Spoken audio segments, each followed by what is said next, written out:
श्री गुरुभ्यो नमः। हरि ओम। ज्ञानानंदमयं देवं निर्मलस्फटिकाकृतिम् आधारं सर्वविद्यानां हयग्रीवमुपास्महे। अंदरिकी नमस्कारं। मनकी बुधवाరం 14/2/2024 బుధవారం రోజున మనకి వసంత పంచమి విశేషమైనటువంటి మహత్తు. అందులోనూ మీరు నమ్ముతారో నమ్మరు కానీ దాదాపుగా మనకి తెలుగు రాష్ట్రాలలో 13,700 వివాహాలు, అలాగే చాలామంది గృహప్రవేశాలు చేస్తున్నారు.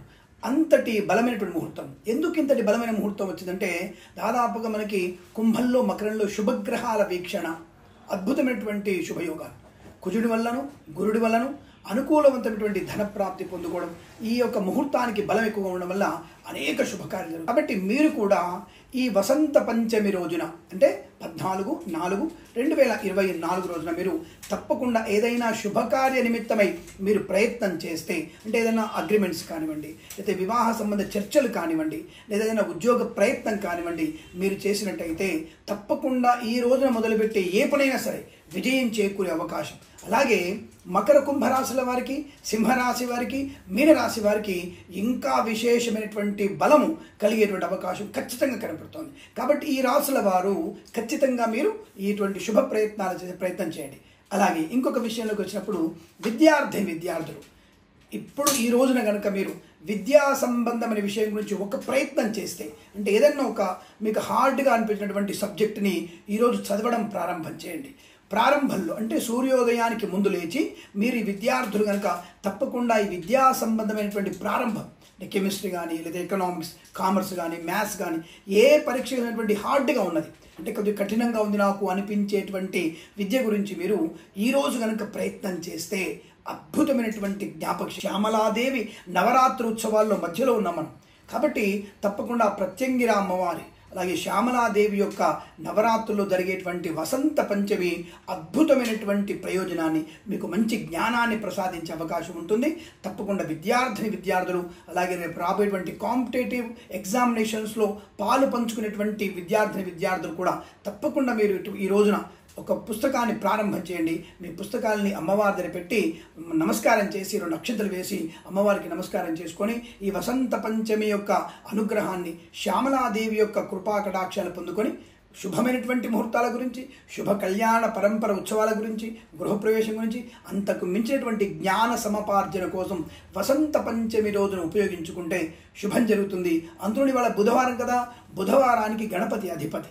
కాబట్టి అద్భుతంగా మీకు తప్పకుండా ఆ గణపతి ఆశీస్సులు కూడా పొందుకునేటువంటి అవకాశం ఖచ్చితంగా ఉంటుంది. ఇటువంటి మహా విశేషమైన వసంత పంచమిని మీరు ఉపయోగించుకొని శుభయోగాలు, ఆనందయోగాలు, ఐశ్వర్యము, ధనధాన్య వృద్ధి, విద్యా పరిపూర్ణత. గత వారంలో ఎపిసోడ్లో విషయం చెప్పాను. విద్యార్థులు ఏ రాశుల వారికి బాగా పూజ చేసుకోవాలి, ఏ రాశుల వారు మీరు మంచి పనులు ప్రారంభం చేయాలని చెప్పి ఉన్నాను నేను. ఆ వీడియో తప్పకుండా చూడండి. ఇప్పుడు మనకి ఈ యొక్క వసంత పంచమి రోజున 14/2/2024 బుధవారం రోజున వసంత పంచమి విశేషమైన శుభదినంలో మనం పొద్దున్నే అమ్మవారికి పూజ చేసుకోవాలి. ఎవరికి? శ్యామలాదేవి రూపమైనటువంటి వీణాధారి అయినటువంటి అమ్మవారి ప్రతిమకి, అమ్మవారి ఫోటోకి పూజ చేసుకోవాలి. అంటే ఒక రకంగా సరస్వతి అమ్మవారిని పూజించుకునేటువంటి ప్రయత్నం చేయాలి. అప్పుడు మనకి సరస్వతి అమ్మవారి యొక్క అనుగ్రహం పొందుకుంటే లక్ష్మి అమ్మవారు ఆటోమేటిక్గా వచ్చేస్తుందట. అందుకే చాలామంది మన సూత్రాలు చెప్పారు, లక్ష్మి తానే వస్తుంది, సరస్వతి ఎక్కడ ఉంటే అక్కడ చెప్తూ ఉంటారు. కాబట్టి ఈరోజున మీరు వీణాధారి అయినటువంటి అమ్మవారి యొక్క పటానికి కానీ, అమ్మవారి విగ్రహానికి కానీ పూజ చేసుకునే ప్రయత్నం చేయాలి. మరి ఈ రోజున మనము ఉదయకాలంలో, అంటే సూర్యోదయ కాలంలో మనం పూజ చేసుకోవాలి. ఎందుకంటే ప్రభాత సమయం మనకి అనుకూలమైన సమయం. అలాగే ఈ రోజున అమ్మవారికి మందార పువ్వులతో, అలాగే మనకి ఈ యొక్క కనకాంబరాల పూలతో, తెల్లని పువ్వులతో, అంటే సన్నజాజులు కానీ, మల్లె పువ్వులు కానీ, తెల్లని సువాసన వచ్చేటువంటి పువ్వులతో కూడా మనం ఈ యొక్క సరస్వతి దేవిని పూజ చేయవచ్చును. అలాగే వీణకి, ముఖ్యంగా ఈ రోజున వీణకి మనం బాగా పూజ చేయాలి. వీణలో విశేషమైనటువంటి మహత్వం ఉంటుంది. ఆ వీణ కనుక అమ్మవారి చదివినటువంటి వీణని మనం ముట్టుకున్నట్టయితే, కనీసం ఆ పటాన్ని తాకినట్టయితే మనకి జ్ఞానం పొందుకునేటువంటి అవకాశం ఉంటుంది. కాబట్టి తప్పకుండా ఈరోజు మీరు ఇంట్లో ఇంకా చిన్న వీణ ఉంటే వీణకు కూడా 2 అక్షంతలు వేసి 2 పువ్వులు పెట్టి నమస్కారం చేసుకోండి. పొద్దున్న అమ్మకి ధూపము, దీపము, నైవేద్యం మనం రోజు చేసేటువంటివే. కానీ విశేషంగా ఈరోజు అమ్మవారికి ఏ నివేదనలు చేయాలి అంటే, ముఖ్యంగా మీరు అమ్మవారికి పెసరపప్పు పాయసము, ఆవు పాలతో చేసినటువంటి పాయసము, అమ్మవారికి నివేదన చేయడం వల్ల అమ్మవారు సంతుష్టురాలవుతారు, మనకి మంచి జ్ఞానాన్ని ప్రసాదించే అవకాశం ఉంటుంది. ముఖ్యంగా ఈరోజు మీరు సింహరాశి వారు, ధనుస్సు రాశి వారు, మకర కుంభరాశుల వారు కూడా ఖచ్చితంగా ఈ యొక్క పూజలో పాలు పంచుకుంటే విద్యార్థులు కానీ, అలాగే మీనరాశి వారు కూడా విద్యార్థులు కానీ, అలాగే వ్యాపారస్తులు కానీ తప్పకుండా ఈ యొక్క పూజని అమ్మవారి పూజ చేయండి. తూర్పుకు అభిముఖంగా, అంటే మీ ముఖము తూర్పు వైపు ఉండాలి లేదా ఉత్తరం వైపు ఉండాలి. అమ్మవారి ముఖం దక్షిణం వైపు కానీ పశ్చిమం వైపుగా ఉన్నటువంటి స్థితిలో అమ్మవారి పటం పెట్టుకొని మీరు అమ్మవారికి ధూపము, దీపము, అష్టోత్తర నామాలు, సరస్వతి అష్టోత్తరం కానీ లేదా హయగ్రీవుడి అష్టోత్తరం కానీ, దక్షిణామూర్తి అష్టోత్తరం కానీ చదువుకొని తర్వాత దీపం తర్వాత అమ్మవారికి నివేదన, మంగళహారతి ఇచ్చి అమ్మవారి కాళ్ళ దగ్గర ఉన్నటువంటి అక్షతలు మనం శిరస్సులో వేసుకుంటే సంపూర్ణమైనటువంటి విద్య, అలాగే సంపూర్ణమైనటువంటి ఆయురారోగ్య ఐశ్వర్యాభివృద్ధి కలిగి మనకి సమస్తమైనటువంటి ధన ప్రాప్తి. అలాగే మనకి బ్యాలెన్స్ ఎవరైనా క్రెడిట్స్ ఉన్నాయి కదా, అప్పులు ఉన్నాయి కదా, మనం ఇచ్చేటువంటి అప్పులు కానీ మనకు రావాల్సినటువంటి అప్పులు కానీ త్వరగా తీరగలిగే అవకాశం. ఎందుకంటే ఇది మాఘమాసంలో మనకి శ్యామలా నవరాత్రుత్సవాల్లో మధ్యలో ఉన్నాం మనం. కాబట్టి ఇటువంటి విశేషమైనటువంటి బుధవారంతో కూడుకున్నటువంటి వారం కాబట్టి మనకి వసంత పంచమి, ఇంతకు మించిన విశేషం ఉండదు. మకరంలో శుభగ్రహాల యొక్క, అలాగే మేషంలో గురుడి యొక్క స్థితి, అలాగే మనకి చంద్రుడి యొక్క పరిపూర్ణ స్థితి పొందుకునే అవకాశం, ఇలా అనేక రకాల శుభ గ్రహ సంయుతమైనటువంటి ఈ యొక్క స్థితి కనబడుతుంది. కాబట్టి మనందరం కూడా ఈరోజు ఈ వసంత పంచమి రోజున విశేషంగా అమ్మవారిని ఇలా పూజిస్తే మనకి అష్టైశ్వర్య ప్రాప్తి ఖచ్చితంగా ఉంటుంది.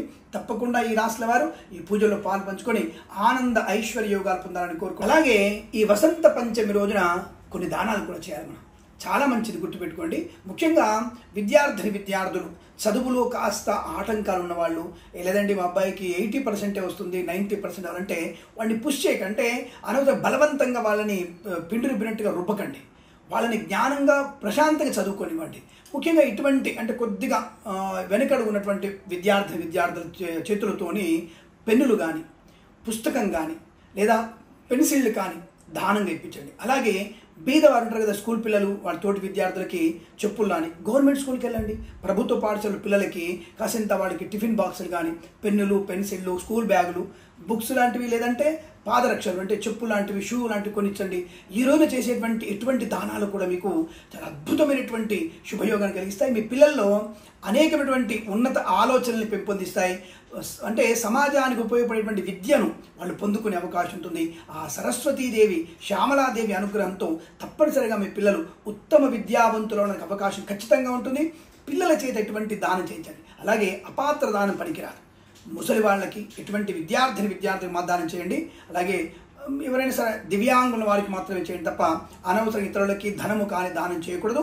కేవలం వస్తురూపకంగా దానం ఇస్తే చాలా మంచిదన్న విషయాన్ని గుర్తించి ఇటువంటి శుభదినం మళ్ళీ మనకి ఎప్పుడో సంవత్సరానికి వచ్చేటువంటి కొన్ని శుభదినాలు, అలాంటిది వసంత పంచమి. ఈ వసంత పంచమిలో ఎటువంటి శుభకార్యాలు చేయండి, ఆనంద ఐశ్వర్యాలు పొందాలని కోరుకుంటూ శుభమస్తు. సర్వే జనా సుఖినో భవంతు. ప్రేమతో మీ కిరణ్ శర్మ. నమస్కారం.